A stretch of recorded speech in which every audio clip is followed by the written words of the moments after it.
लागै छै अपना सबके मिथिला संस्कार पर स्वागत करै छी। बड़ ठंडा पड़ै छै लेकिन की करबै, ठंडा में तऽ लोग के कड़क के ठंडा पड़ै छै तऽ आब तऽ सीजनल छै ई सब।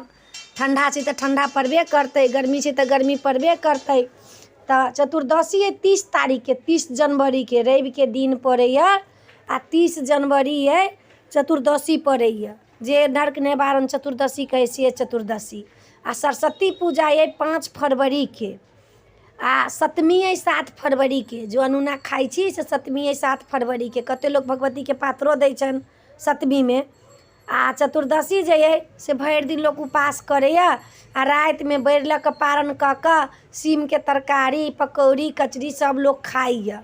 दाल के कचरी खाइया, प्याज नहीं लोग खाइया। आ ई चतुर्दशी बड़ महत्वपूर्ण चतुर्दशी छै। महादेव छथिन माघक चतुर्दशी के से नाम देने, जे ई चतुर्दशी जे करत से नरक में नहीं जात। लोग कहै छै नरक निवारण चतुर्दशी केला आ नरको में जाइ छै। तऽ पूछै छै यमराज जे नरक निवारण चतुर्दशी अहाँ केने छी, तऽ कहै छी केने छी तऽ ओकरा नरक में नहीं दै छी। नरक निवारण नामे छै, नरक के निवार कऽ देत। नरक निवारण नाम केला पड़लै जे नरक के अहाँ के निवार कऽ देत, अहाँ स्वर्ग में जायब। ताहि लऽ कऽ नरक निवारण चतुर्दशी नाम पड़ल। कते लोग बुढ़वा चतुर्दशी कहै छै।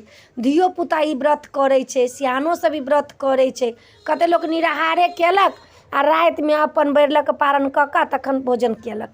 कते लोग धिया पुता करै छै तऽ केसौर बैर केरा सब खा लेलक आ तखन चतुर्दशी केलक।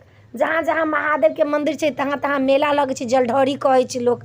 जलढौरी है चतुर्दशी के सेहो कहै छै, जल ढारऽ के भोला बाबा के। जहाँ जहाँ भोला बाबा के मंदिर छै तहाँ तहाँ मेला लगै छै। सब लोग मेला ठेला में जाइ छै, जलढौरी में जाइ छी, जलढौरी में जाइ छी। हमरो सबके नजदीक जलेश्वर धाम पड़ै छलियै, जल में भोला बाबा छथिन। आ यही चतुर्दशी के उपछाय छै। बहुत महत्वपूर्ण भोला बाबा छथिन, ज्योतिर्लिंग छथिन ओहिठमन। कहियो अपने सबके वीडियो बना के हम देखायब। ज्योतिर्लिंग छथिन, जले में भोला बाबा छथिन जलेश्वर में। तऽ हमसब जलेश्वर नाथ जाइ छलियै। एहि चतुर्दशी के बहुत दिन से लोग के रास्ता देखै छलियै। तऽ ई चतुर्दशी बहुत महत्वपूर्ण छै। ताहि लऽ कऽ अपने सब करू, दिने भर के तऽ व्रत छै।